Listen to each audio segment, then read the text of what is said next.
of you can never destroy energy. Energy can never be destroyed. It can only be transformed. And so it's like my soul transforms into a different density. It goes into a different frequency, into a different realm, dude.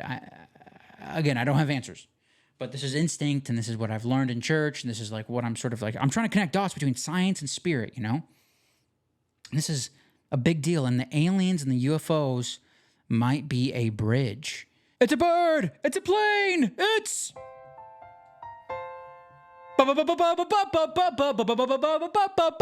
everyone? It's America Plus. I'm your host, Cole McCormick. It's another week, another episode. What's going on, everybody? It's Sunday, April 21st, 4:28 in the PM. What's going on, everybody? Happy to be here.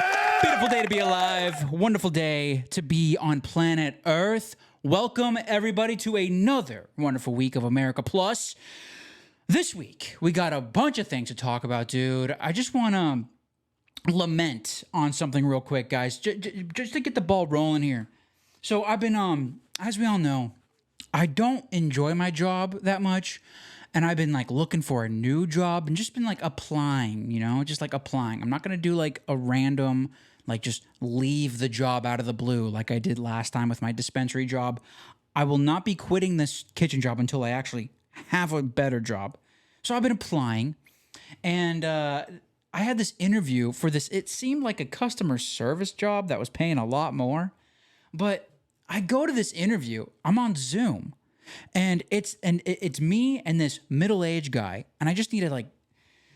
It's so awkward. That is so awkward. First of all, the Zoom with the middle-aged guy, and then like the interviewer is like my age. He's like he might be even younger. He's 26.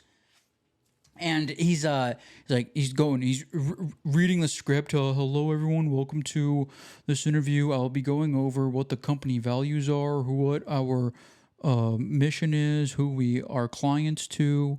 We hold positions with Verizon, AT&T, and T-Mobile. I'm sure you already have those. Like, just the most boring speech ever. And he asks us all the basic ass questions. And the most awkward part came to this part where he's like, so our offices are directly behind Universal Studios Hollywood. Would that be a good commute for you? We'll start with you, sir. And then he goes to the middle-aged guy. And the middle-aged guy, he's been like in sales for like 20 plus years. He's looking for a new gig. And he's just honest, right? And he goes, honestly, that would be a terrible commute for me. And then the interviewer goes, Okay, that's okay. Thank you for being honest. I am gonna take you off the call now, okay? And then it just like I wish I had like a sound effect for. I wish I had a sound effect for what the Zoom was. Like it was just like a, and then he was just gone. As soon as he said it'd be a terrible commute, it just bye. All right, bye, bitch. Don't care about you then. If you don't live 10 minutes away, then we don't want you here. Which is the weirdest thing ever. Very strange. Like, what's the whole point of cars if you gotta live close? But that was just my week. I was just dealing with weird shit, dude. This week has been off, dude. And I'll get into that. I'll get more into that, dude. And it was also just humorous. Like, these interviews are just silly. Like, I didn't go to the second interview. I wasn't vibing with it. It was one of those jobs. I'd be customer service for AT&T, which is the straight up last thing I want to be doing. And the thing that I figured out was, right before the interview started, I get a text message from another company that does like the same service. And they go, hey, we are responding to your online application. And I'm looking at the name of the company and I'm like, I never sent in my application to this company. Why are they contacting me? And then they listed like the same companies, AT&T, T-Mobile, Verizon. I'm like, oh, I see what's going on. These megalithic internet companies that are screwing you out of every dollar, they are outsourcing their customer service, and then they're also wanting that customer service to upsell, and then they're having those positions be 100% commission, which is absolutely fucked. Like, that is not a situation I want to be in. I was already in a situation like that last year. Just annoying, dude. Just annoying. Like, why is it the worst jobs always contact me? It's like the worst job. Like, is that just the energy I'm giving off? I need to change my energy somehow, dude. But I digress. We just move further. I just keep doing my thing, keep chopping potatoes, and we're just living life, dude. This week, what I want to talk about, the narratives that I was absorbing this week, the narratives that are coming into the world, dude, that I think are creating a more beautiful world, or at least I hope so. Was anyone watching Joe Rogan this week? I was watching Joe Rogan, listening, I guess, and he had Tucker Carlson on, and my Twitter algorithm, it's already like, you like one tweet and it's like a billion more of the same tweet. So my feed has been going over everything on it. And people have been responding to this Tucker episode with like the politics side. He said some shit about 9/11 people didn't like. The Daily Wire CEO is like, Tucker hates America, which is just like absolutely asinine. It's just, it's so stupid.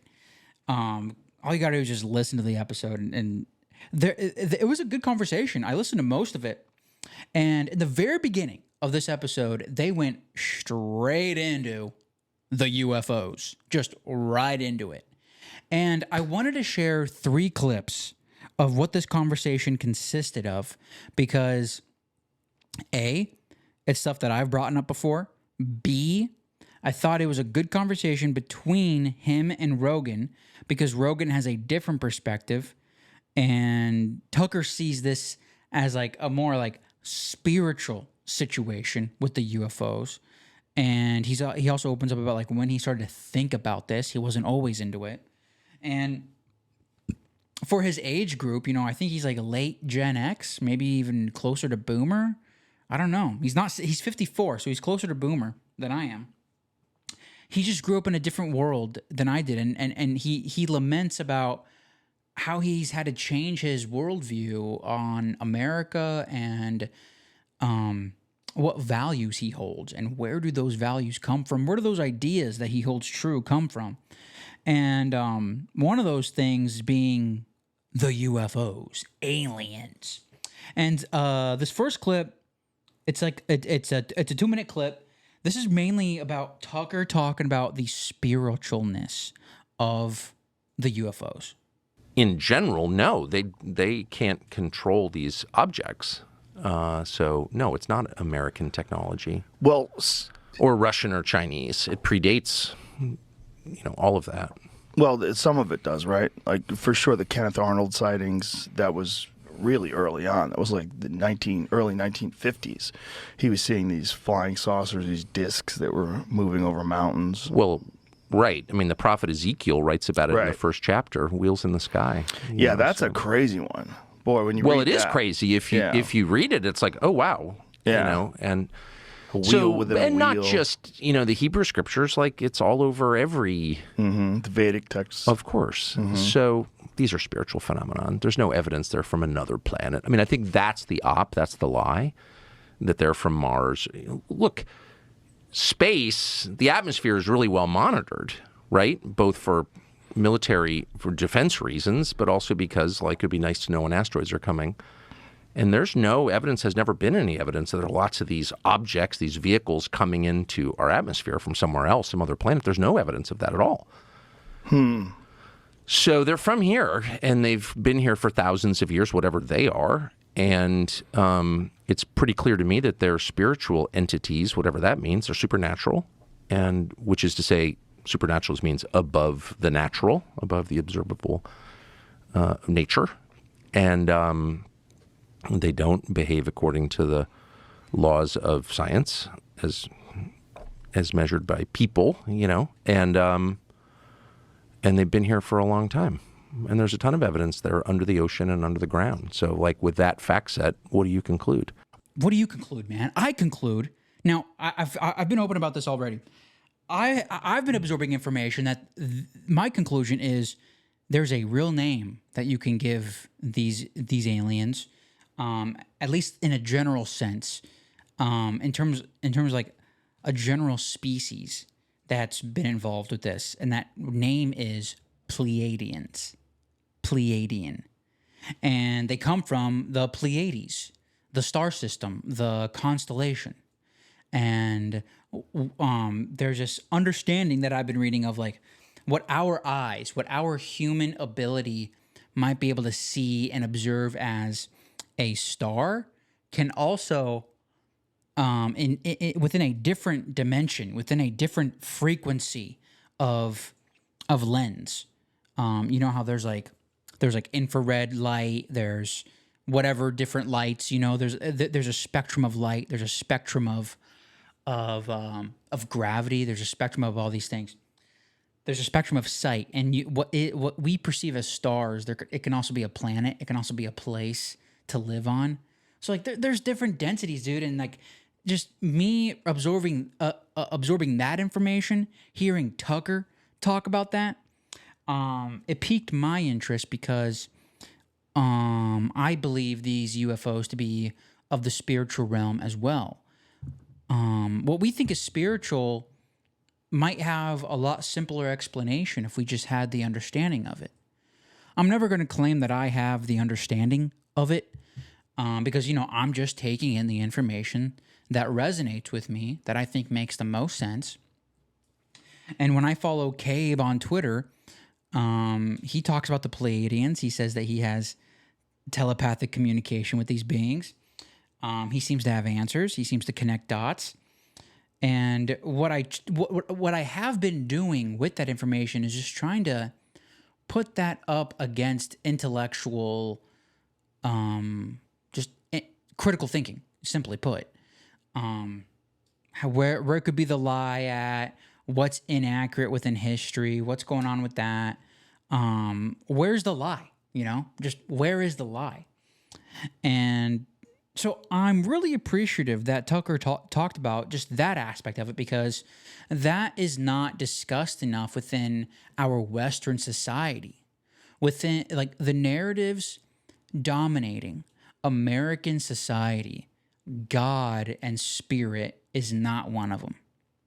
And it's always associated with the Christians, and every other religion is just like barely existing in America.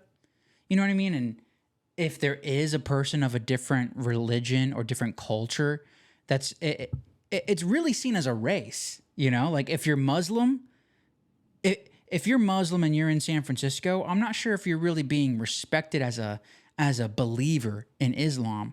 I think you're being respected as like a brown person, right? Like I really think American society is dominated by race narratives. And I mean, I don't think that's healthy, first of all. I don't think it's healthy to divide people up like that. But I also see how people, like, there is a disregard to the spirit. There is a disregard to our understandings of our place in space along with our spirit. I wish I had better words to, like, describe it, but that's where I'm at right now. And this next clip I got is, he's like, Joe Rogan is like, when did you start thinking about this, honestly? And like why? Like, what was the first domino that made you start thinking about anything regarding UFOs? Because this is a huge topic. This is a topic that has always been seen as it's more woo-woo than the woo-woo religion, right? It's like, but what's funny is that the UFOs go woo, woo, woo, woo. So, Tucker, when did you start thinking about this? When did you start having this opinion that they were spiritual and that they've always been here? Like when did this? Well, I didn't know anything about the topic until 2017, and like, was that after the New York Times piece? No, it was before. It was before, and the things that I saw. I mean, like I was and am still a very conventional person. I mean, I'm 54. I grew up in this country in California, which was like every assumption about America I bought completely. Just completely. And I thought that everyone who questioned those assumptions was bad. I just bought into the system completely without even thinking about it. And I imagined that I was like some kind of free thinker and, I'm going against the grain. But like my core assumptions were the assumptions fed to me by the culture and the government. And I didn't even realize it. But anyway, I'd never really thought about UFOs at all. And I'd been in journalism since I was a kid. So of course I'd run into a lot of people who had crazy views on a lot of different topics. UFOs, 9/11, circumcision, like every whack job in the world you run into when you're covering stuff. Fluoride, Right. I just brushed with non-fluoride toothpaste this morning. Me too. Exactly. Exactly. But probably unlike you, I didn't have any opinions like that. I was like, fluoride, come on. 9/11, shut up. Yeah. UFOs, you're fucking crazy. You know what I mean? I just I had this reflexive. I'm ashamed of it. I'm not bragging about it, but it was 2017, and really it was the Trump campaign. It wasn't that I was like so in love with Trump, though I've always liked Trump because he's like. Can I pause? Whoa, hang on. Did he just say Trump? Huh? Dun dun. Like Trump? Huh? What did Trump do, dude? What did Trump do? 2017. And I got another 90 seconds on this clip. The election of Donald J. Trump is quite possibly the most insane moment in Earth history, because he just said his understanding, his thinking about UFOs begun with Trump. Huh? Why? That's crazy just to think about that. Like, this guy wasn't supposed to get in. This guy wasn't supposed to be voted in. It was supposed to be Hillary. And then all of a sudden, like, what are the implications? What would happen to America if Donald Trump got elected? Well, people might start thinking about UFOs. Hilarious and charming and all that, but I wasn't like a Trumper or anything. But it was watching that campaign, and particularly his claim that they were spying on him. And I was like, really? You're not... The intel services and federal law enforcement, FBI, do not spy on presidential campaigns. Like, that's so out of the realm. That's so crazy. Like, that could never happen because, of course, there's no democracy in a system like that. And fundamentally, we're a democracy, an imperfect one. It kind of lumbers along, but, like, it's not fake. And then that turned out to be true. And I knew it was true. And that just blew my mind. So I began a process still ongoing of reassessing a lot of other things. Like, okay, well, if that was not true, what else is not true? And what else that they told me was a conspiracy theory might actually have some basis in fact. And then someone from, a DOD employee reached out to me and said, actually, there's a ton of evidence that this UFO thing is real. And really? And so I started doing segments on it when I worked at the TV channel. And there was like a lot of mockery, but I was like, I don't care. I'm just going to do this. And then, of course, the second you start, as you know better than anybody, you start talking about something, then people reach out to you, and some of them are deranged, but some of them aren't at all. So I just started getting a lot of information from people and meeting with people, mostly in private. Come to my house, let's talk. And I decided on the basis of what they told me, and then I talked to a lot of people about it, that actually this is really a very heavy-duty question, actually. It's not the little green men question. It's like a much bigger question. And it's really bad. It's really dark. And then I stopped. Then I was like, I don't want to know anymore because it's not helping me. So that makes me think about a lot of different things. What has the authority told you that has been false? What has an authority figure convinced you of that has turned out not to be true or to be a bit twisted, And it's interesting to hear this former, what do you want to call him, correspondent, this former news personality on Fox.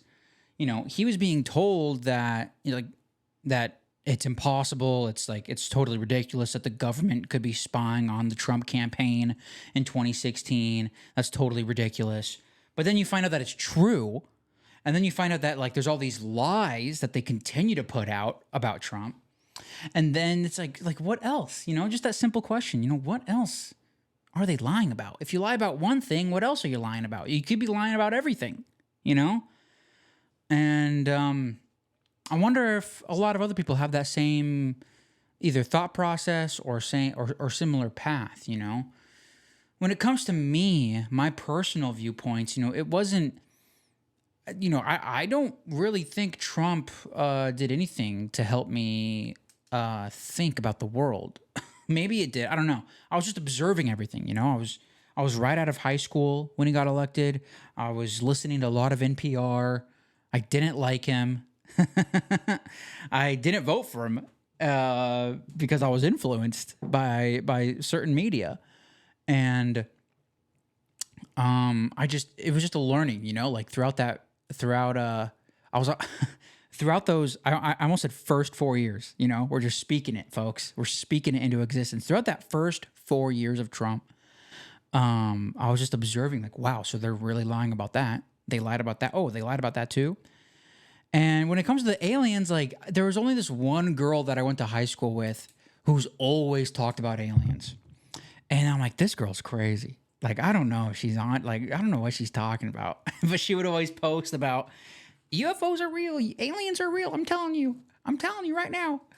I'm like, okay. And I don't really know. When did I start thinking about aliens? I don't have that perspective right now. I only have this moment, this current moment of me really observing the UFO phenomenon. And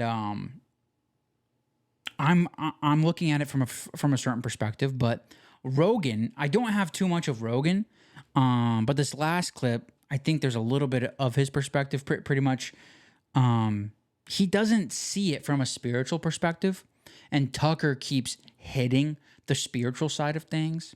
They brought up Ezekiel. There's this character in the Bible, this prophet in the Old Testament, and there's a story of Ezekiel seeing, it's described as a wheel within a wheel. And that's clearly a UFO.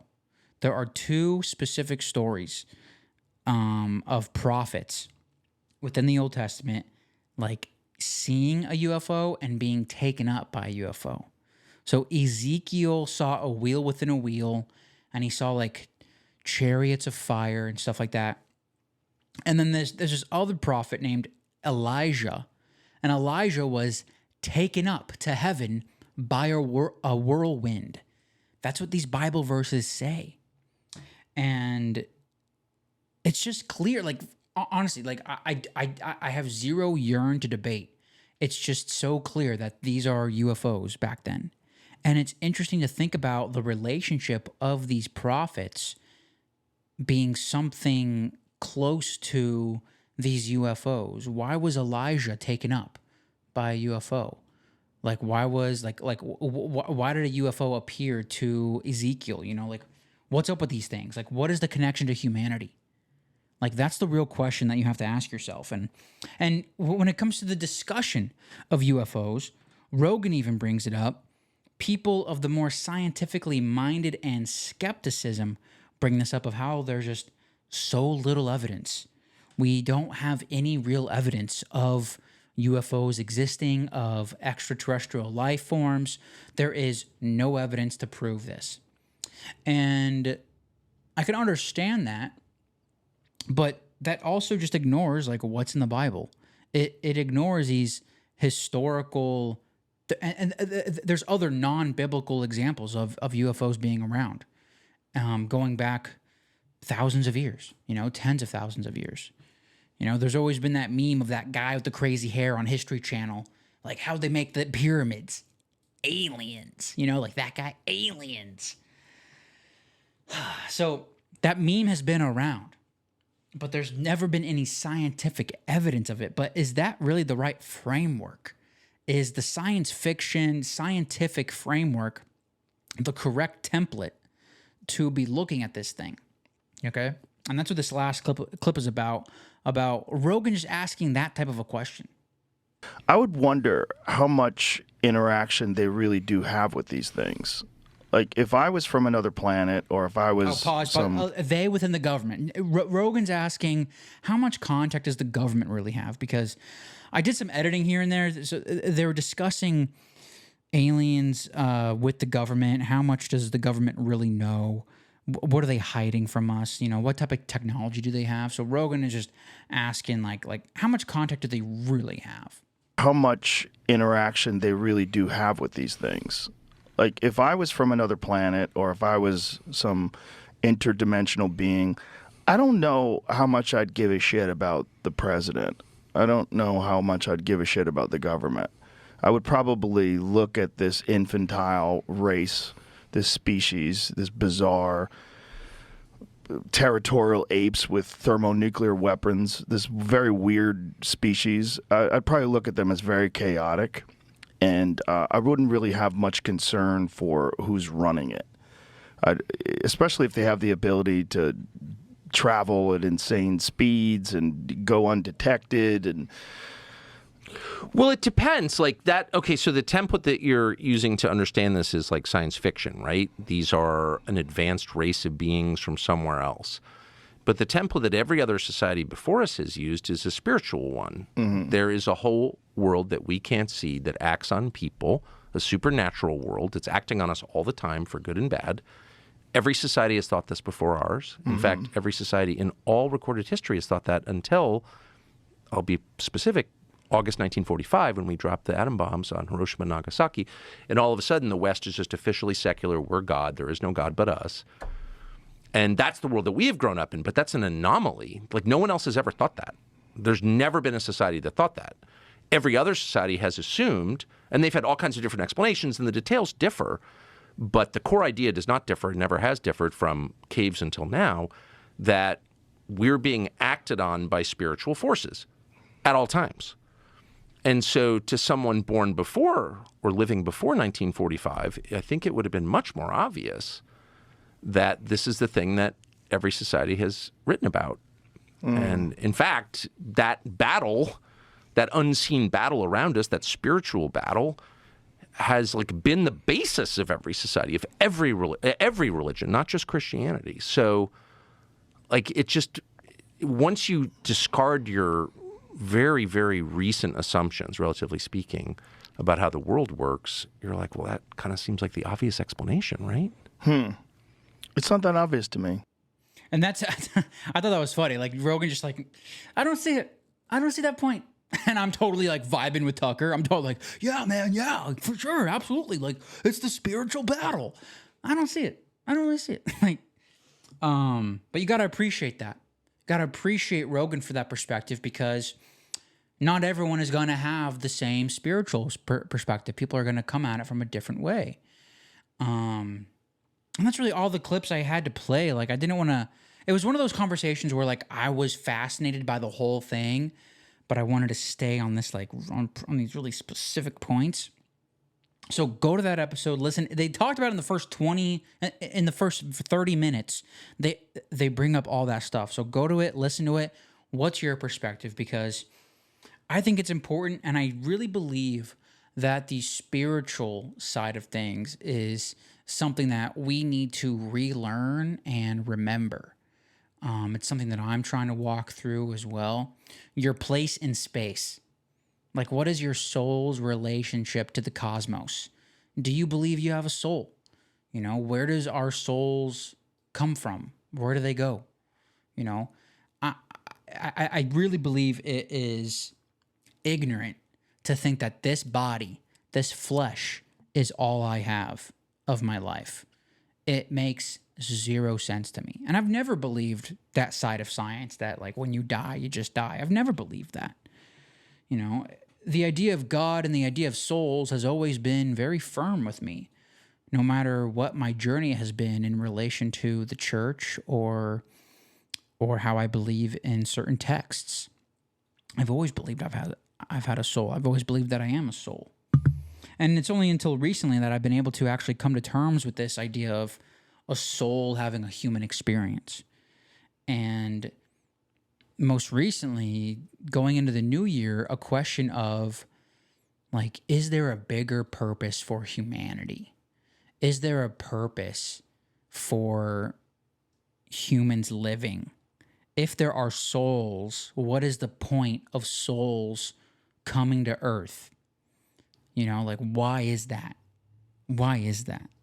And then there's always just like these general things in my head of, like, within this conversation, people don't want to talk about it too much, about souls and about aliens and stuff. But then if somebody passes away, they say, you know, their time on this earth, their time on this planet was spent well.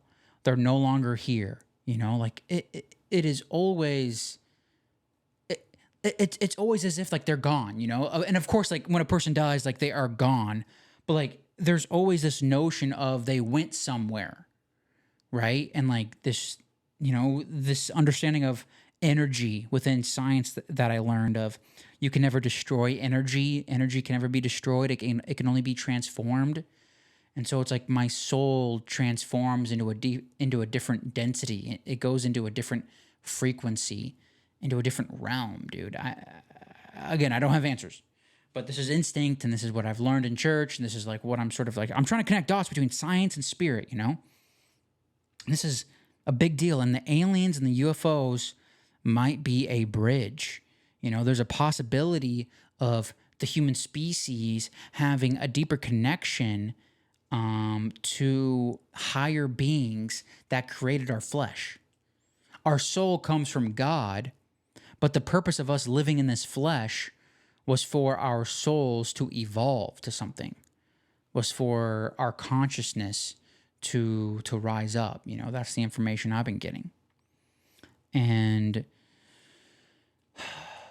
I guess, I mean, I see that as a positive. I see that as a positive situation that might be true, right? And it might be a real answer to humanity. And then it just also connects to like coming down to earth, right? Like we've been up in the sky, we've been up in space, like come down to earth, you know, and you're living your life right now. You're living, you're breathing, you're looking around at the trees, you have a family, you know, like how are you living? What does that mean for your personal choices now? You know, and I think it's important. I think your personal choices now are a big deal. Rogan said, like, if Rogan was a higher species, he wouldn't really care about what humans did. But what if it does matter?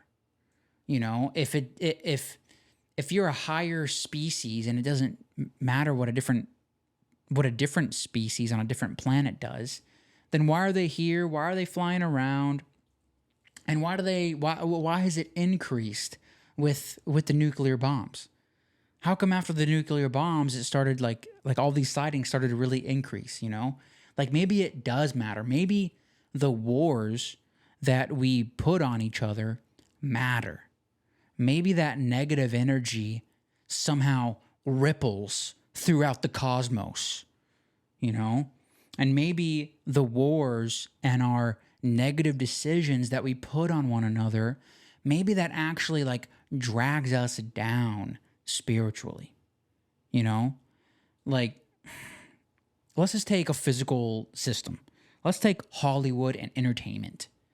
You know, does Hollywood make better things if everyone is lying to each other and everyone's backstabbing each other? Or are the best movies produced when there's like a real team involved and the producers are aligned with the director and the actors believe in the script and they're like doing their thing because they believe in it, because they know what the right thing to do is, because they are following their clearest instinct to make the movie. Does that make sense? Like, there's all these stories of like abuse within Hollywood. And when you hear a story of abuse within the entertainment system, you look at the things that were made under that abuse differently. And they sort of die off, you know? Like it's not as fun anymore when the thing was made by a rapist, when the thing was made by a total asshole, by some sort of abuser. And maybe there's like a parallel with how humans treat each other and where and how humanity evolves. You know, are we making the best humanity when we're bombing each other? Are we telling the best story when we hurt each other? And the clear answer to that is false. It's no. You know, we need to choose morality. We need to choose love. We need to pick ourselves up. We need to, on a personal level, we need to choose to be moral, choose love, choose integrity, choose truth, to tell the truth, and to seek the truth no matter what. This is important. This is radically important. And so I think Rogan is a bit off when he says, like, a higher species, a more powerful species shouldn't care. Like, clearly they do. They're here. Like, they're flying around. clearly, dude. And it just points to what are humans capable of? What are humans capable of doing? You know, there's always stories of spiritual people healing sick people. And there's stories of, if you were to look into Joe Dispenza, there's stories of people tapping into their highest self and meditating and thinking to a degree, getting their energy to a certain level where they're able to heal themselves, you know? And this makes me think of my father. This makes me think of my dad. And my dad's cancer. Like, this is a big deal for me personally. Like, I'm trying to connect all this craziness to how I can help my dad and how I can help myself be healthy.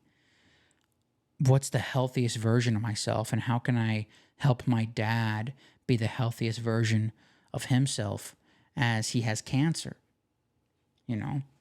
And to be totally just open right now, this past week has been weird because I didn't get the best news of my dad as well. Long story short, the cancer's been growing. For a little bit, the cancer was shrinking and dying. They took him off this original chemo. They put him on this like lighter chemo pill for a few months. And the most recent scan is the cancer's been growing. It's a little bit has gone to the lungs, and they said some other organ, I forget which one. But pretty much he has to go back on. He has to go back onto like an IV chemo, and I've just been working through emotions with that. And I still believe in radical healing. I believe there is a way to unlock some sort of power within my dad so that his body can correct itself. Because, you know, like, just the understanding of cancer, it's when the immune system attacks itself, right? Like, it's when cancer cells start growing. I'm not going to try to describe it. But spiritually, I believe there is a way that we can unlock something to heal ourselves. And I've just been thinking about that a lot, man. Like, and I'm not going to try to be some authority on this, and I also don't want to be naive about all of this, because that's not helpful. Being naive is not helpful, you know? So I continue to seek truth, and the information I've been absorbing with the UFOs is it's connected to humans having more authority over their body and over evil, you know? It's possible. Healing is possible. Healing is able to come from you, you know? And maybe this is getting a bit too personal, but I was reading the Bible last week, right? I was reading all the healings of Jesus. Did I read it on the show last week? I forget, but I was reading all these healings. Like, there's a section of the Bible, of the New Testament, where Jesus just like does all these like bunch of healings in a row, right? And he says to them, every time a person is healed, he says, your faith healed you. He doesn't say, I healed you. He also doesn't say, your faith in me healed you. He simply says, your faith healed you. And a woman like simply touched his garb, and she was healed. She touched Jesus's robe, and she was healed. And of course, you know, so the scientific minded, they're gonna say, oh, there's zero evidence of this. This is absolutely ridiculous. Oh, this is stupid. But regardless, you know, there are stories of people healing themselves in the modern world. And I am simply a believer, and I am a practitioner of radical thinking and wanting to be my best self and wanting the people around me to be the best versions of themselves.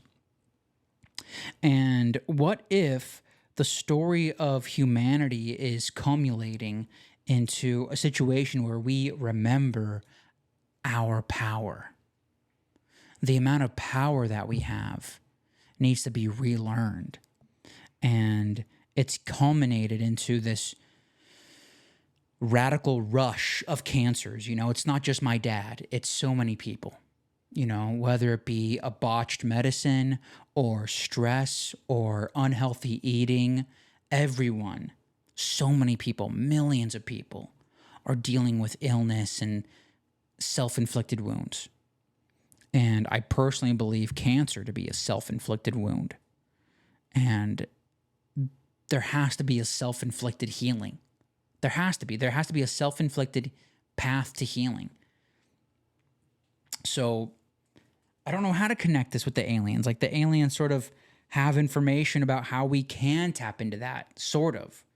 It's about raising your vibration. It's about raising your frequency. It's about meditating.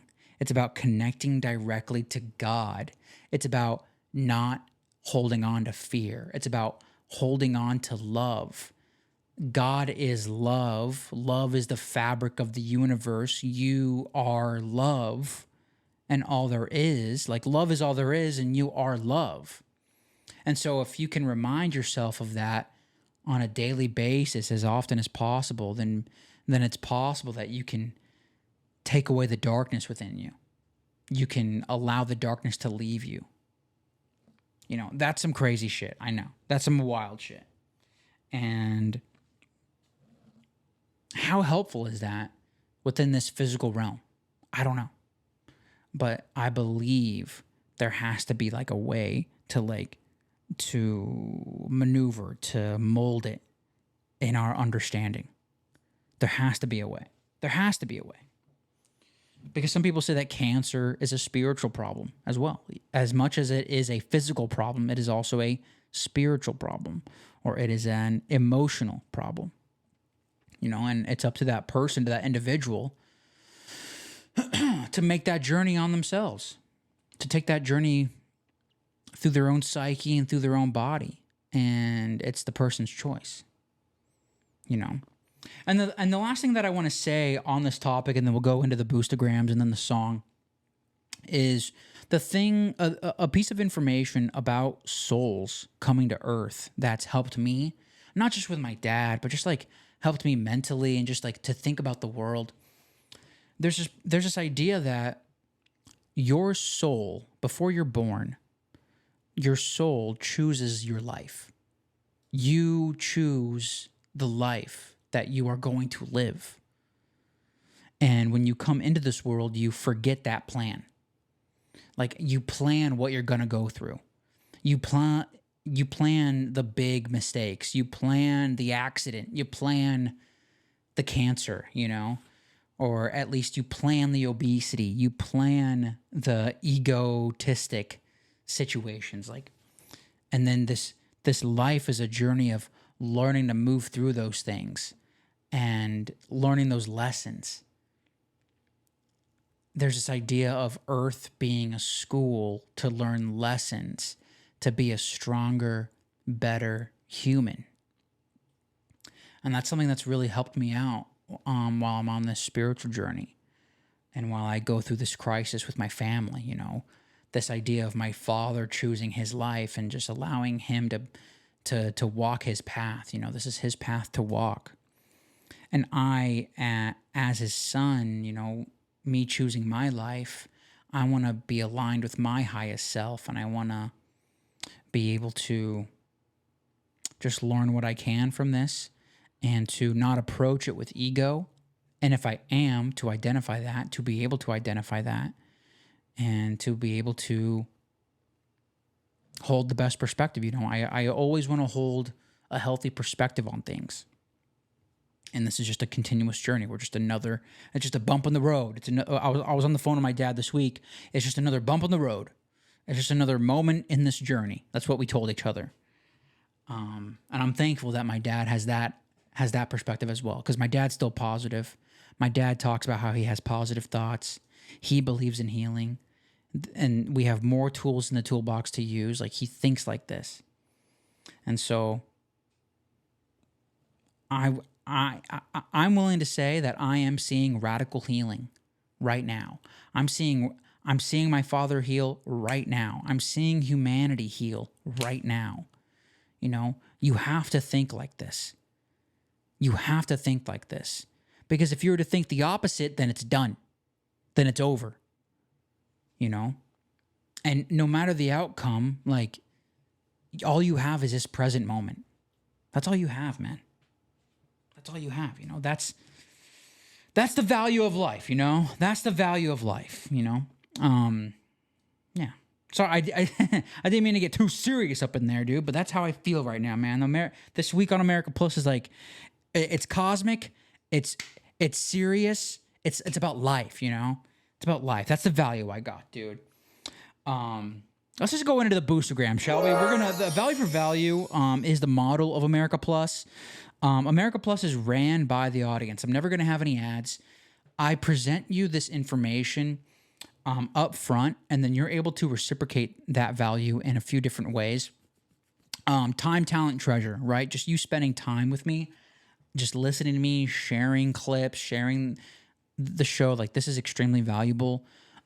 Talent, if you have anything to share with me, you know, whether it be information about medicine, information about spirit, you know, that's your talent. Sharing ability or information, that's a talent. So send that to me if you got any value of this show and you want to reciprocate it that way. You're able to. I'm opening it up for that. So please share with me what you have.